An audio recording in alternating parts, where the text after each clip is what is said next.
ৰেলগাড়ীৰ যাত্ৰাত পেলনীয়া পিয়লা চিন্তা কৰা।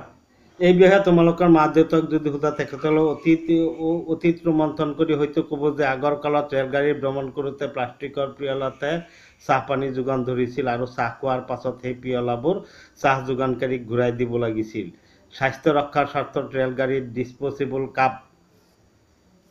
কাপ অৰ্থাৎ এবাৰ ব্যৱহাৰ কৰি পেলাই দিয়া পিয়লাৰ প্ৰচলনক স্বাস্থ্যসন্মত বুলি সকলোৱে আদৰণি জনাইছিল।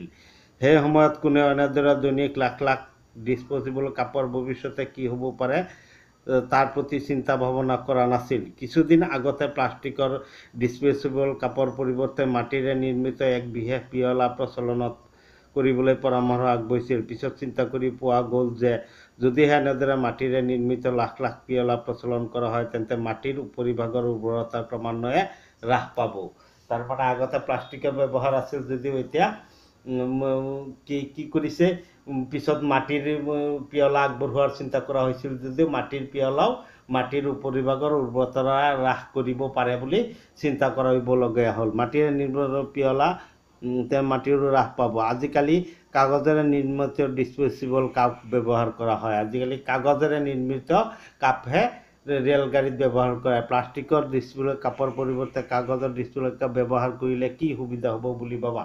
কাগজ হৈছে জীৱ নিম্নীকৰণ পদাৰ্থ আৰু এইবিলাকে অণুজীৱৰ ক্ৰিয়াৰ ফলত মাটিৰ লগত মিহলি হৈ যাব।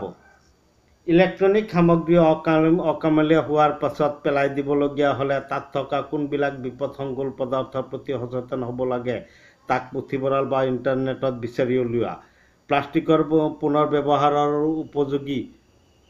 উপযোগী কেনেদৰে বা কি পদ্ধতিৰে কৰা হয় তাক জানি লোৱা। এনেদৰে পুনৰ ব্যৱহাৰৰ উপযোগী পদ্ধতিয়ে পৰিৱেশৰ ওপৰত কিবা প্ৰভাৱ পেলায় নেকি এই বিষয়ে নিজে চাব দিছে। এই ইলেক্ট্ৰনিক সামগ্ৰীবিলাকৰ ছিলিকন, কেডমিয়াম, প্লাষ্টিক, লেড আদি অনিম্নীকৰণ পদাৰ্থৰে গঠিত।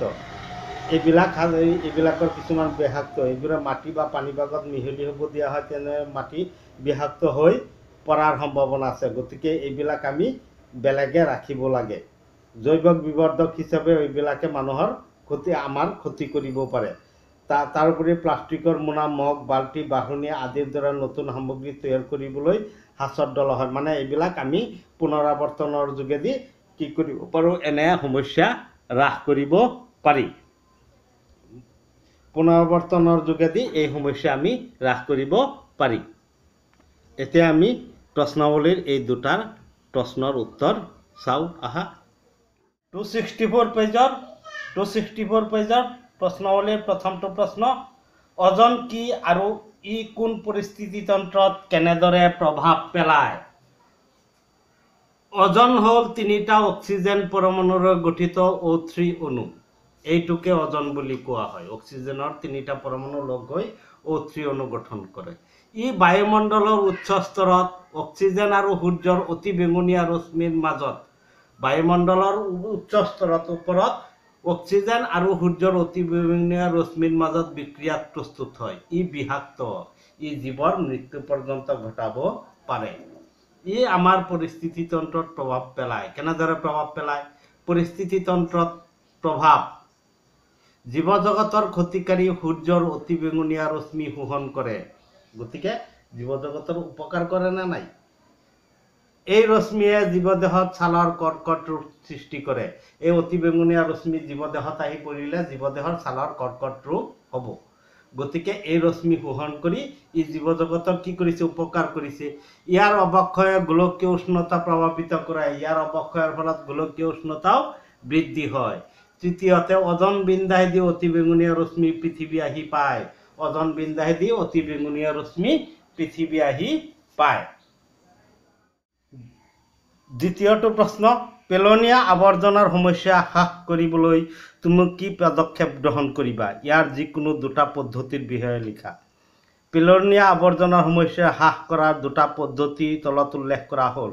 1. আৱৰ্জনাবোৰক জীৱীয় নিম্নীকৰণ আৰু অনিম্নীকৰণ হিচাপে ভাগ কৰিব লাগে। জীৱীয় নিম্নীকৰণ আৱৰ্জনাবোৰক জৈৱিক প্ৰক্ৰিয়াৰে জৈৱ গেছ উৎপাদন আৰু পচন সাৰ প্ৰস্তুত কৰাত ব্যৱহাৰ কৰিব লাগে। জীৱ অনিম্নীকৰণ আৱৰ্জনাবোৰ পুনৰাৱৰ্তন কৰিব লাগে।